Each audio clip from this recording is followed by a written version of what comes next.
Buenos días, jóvenes. Pues vamos a compartir con ustedes. En esta ocasión vamos a hablar de el refrigerante R410A.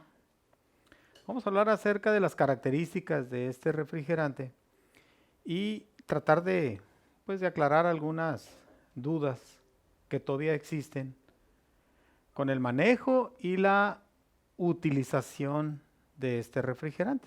Vamos a recordar que el refrigerante R410A es una mezcla casi azeotrópica, ¿no?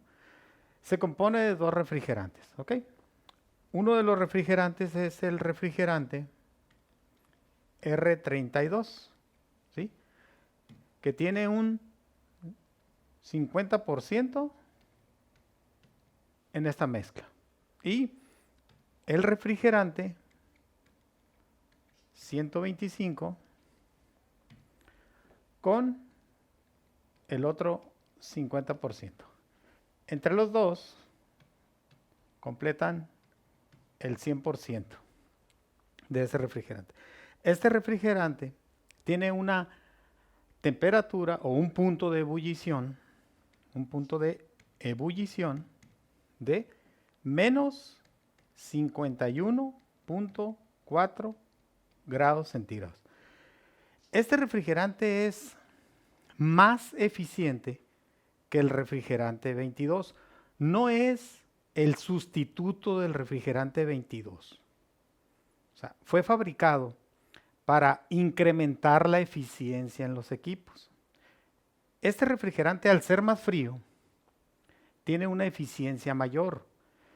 El refrigerante 22 alcanza una eficiencia estándar de 10 SIRS.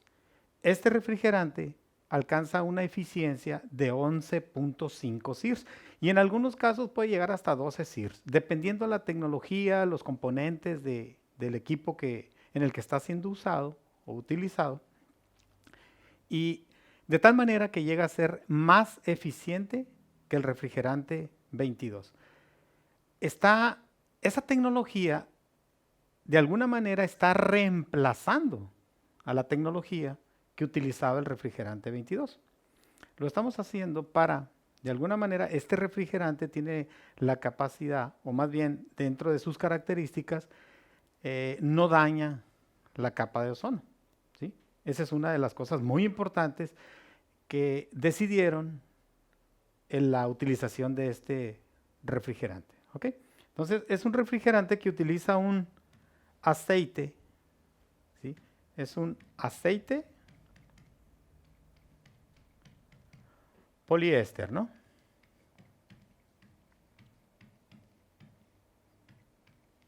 O puede utilizar otro tipo de aceite que se llama polivinil letter. Este tipo de aceite no se lleva bien con el agua, no es miscible con el agua. Inclusive le rompe todas las propiedades de lubricación, puede llegar a dañar un compresor, porque dentro del sistema, pues obviamente va a haber una reacción química que va a afectar al flujo del refrigerante. Va a obstruir las vías por donde el refrigerante normalmente circula y va a causar problemas de funcionamiento con riesgo de daño en alguno de los componentes. ¿Okay? Entonces, ¿qué significa? Que al utilizar este tipo de refrigerante, nosotros tenemos que realizar, pues de alguna forma, un triple vacío, ¿no? Aquí le vamos a llamar a esto triple vacío. El triple vacío es la forma de garantizar que estamos evacuando por completo la humedad del sistema, ¿sí? Tenemos que alcanzar los 250 micrones utilizando el vacuómetro, ¿no? Para poder observar que ese vacío llegó a estar completo y alcanzó los 250 micrones. Hablamos de un triple vacío porque en determinado tiempo de vacío o determinada cantidad de micrones que vayan apareciendo en el display del vacuómetro, podemos observar que si alcanza los 850 micrones, podemos hacer romper ese vacío con un poco de nitrógeno. De preferencia utilice el nitrógeno, ¿no? Es un gas muy seco que tiene esa capacidad de acelerar el proceso de vacío. Vamos a cortar los tiempos si utilizamos nitrógeno. Entonces, en el primero de los casos es romper el vacío, volvemos otra vez a iniciar ese proceso de vacío, retomamos otra vez ese descenso que van a existir en los micrones, volvemos a romper el vacío por segunda vez con nitrógeno y así lo hacemos por 3 ocasiones. ¿Ok? Vamos a acelerar el proceso de vacío de tal manera que vamos a llegar a los 250 micrones. Esa es una forma de asegurar que el sistema quedó libre de humedad. Al quedar libre de humedad, obviamente el refrigerante, su comportamiento va a ser más eficiente y no va a generar problemas de funcionamiento, que eso es lo que pretendemos, ¿verdad? Entonces, este tipo de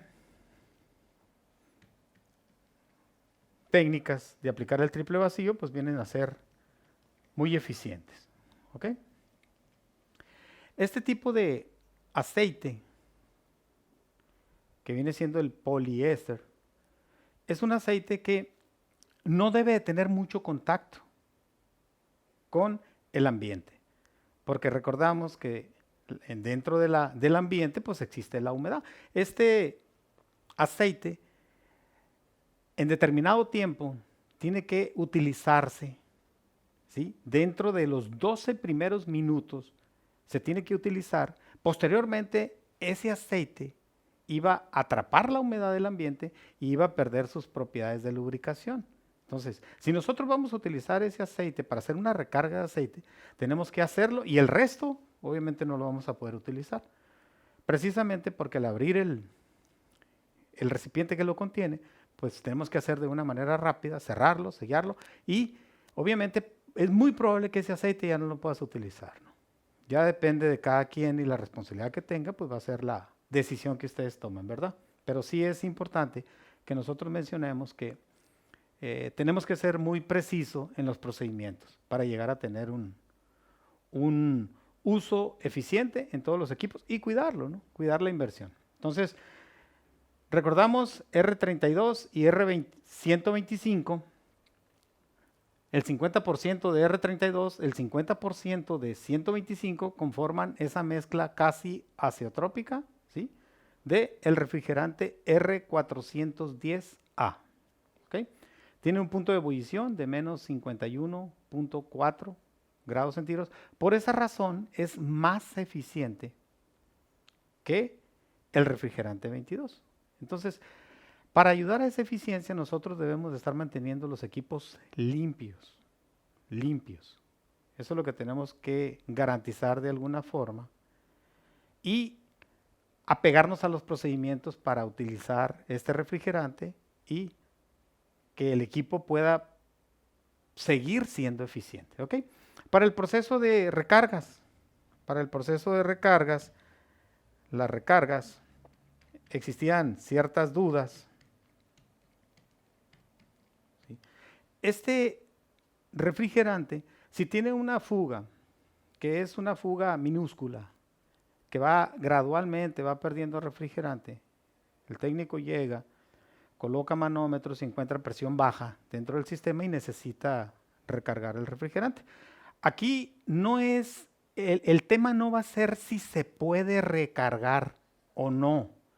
El tema aquí es, ¿cuál es el procedimiento correcto? ¿Qué es lo que se tiene que hacer?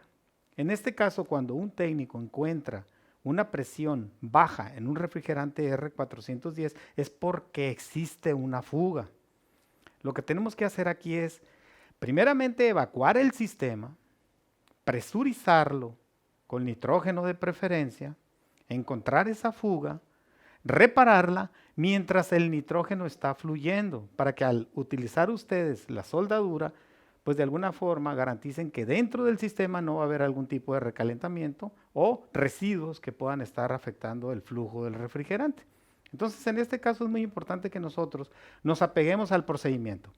El procedimiento dice que si tú detectas una fuga, tienes que evacuar el sistema por completo, presurizar ese sistema, localizar la fuga, repararla y aplicar un triple vacío a ese sistema y posteriormente vas a hacer una carga del gas R410A en fase líquida, ¿sí? Estas recargas son en fase líquida, ¿ok? Y es necesario utilizar una báscula. La mejor forma de hacer una carga en un sistema es revisar los datos de placa y si en esos datos de placa dice 900 gramos de refrigerante, esa es la cantidad que vamos a depositar dentro del sistema y vamos a garantizar el funcionamiento eficiente de ese equipo, ¿sí? Es importante que nosotros estemos respetando los procedimientos para obviamente garantizar el buen funcionamiento y que el prestigio de esa marca que nosotros estamos representando tenga toda la confianza de los clientes. Todos buscamos confianza, buscamos prestigio, pero nosotros tenemos que respetar los procedimientos para hacer los trabajos de acuerdo al procedimiento establecido. Entonces, para todos los trabajos que hay en el área de refrigeración y aire acondicionado, existen procedimientos. Vamos a pegarnos a ellos, vamos a respetarlos y vamos a trabajar en base a los procedimientos y las cosas van a resultar para bien. Aquí lo que se trata es de proteger los equipos y garantizar que sigan siendo eficientes y sobre todo extendamos esa durabilidad que tanto es lo que necesitan los clientes, ¿no? Entonces, de alguna forma estamos trabajando para hacerlo, ¿ok? Entonces, las dudas que teníamos espero que las hayamos aclarado, ¿sí? Este refrigerante, van a encontrar ustedes presiones. Vamos a ver la presión baja. Vamos a hablar de 35 grados. 35 grados. Un porcentaje de humedad relativa del 55%. Vamos a hablar de 35 grados. Humedad relativa del 55%. Aquí vamos a encontrar una presión aproximada. Esto es una presión relativa porque obviamente hay diferentes tamaños de cuarto, hay diferentes tamaños de ventana. Quiere decir que la carga térmica de esos cuartos es diferente. En todos los cuartos es diferente por la posición del inmueble, por los rayos del sol, por lo que sea, por el tipo de material con el que fue construido. Entonces, vamos a hablar de que relativamente pueden existir 110 libras, ¿ok? Ese sería una presión baja en un refrigerante R410. Si yo me quiero ir a la presión alta, pues entonces ya me voy a ir alrededor de arriba de las 300 libras. ¿Sí? Arriba de las 300 libras. Dependiendo el inmueble, ¿sí? Dependiendo la carga térmica que exista. Ok. Una referencia que a ustedes les puede servir muchísimo es la siguiente. Este es un tipo de regla que existe en el manejo de las presiones, ¿ok? Vamos a hablar de esa regla que existe, ¿no? Dice que a 40 grados centígrados, el refrigerante R410, ¿sí? Es 116 libras mayor que el R22. Quiere decir que si estamos a 40 grados, 116 libras más alta vamos a tener la presión con el refrigerante R410A. ¿Sí? Entonces, pues pueden tomarlo ustedes de referencia de alguna manera, ¿no? Para hacer algún tipo de medición de la presión que es tan importante, realizarla antes de decidir si el equipo está funcionando de manera eficiente o no, pues hacer una revisión completa, ¿no? Revisión completa significa todos los componentes, que esa es una de las cosas que he venido recomendando con ustedes, que el mejor diagnóstico o la forma de hacer un mejor diagnóstico es revisar todos los componentes y asegurarnos que funcionan de manera eficiente, ¿sí? Antes de decidir que una parte del equipo está fallando, revisa todo, porque hay cierta comunicación en los componentes y uno toma decisión esperando la información del otro. En algunos casos así es.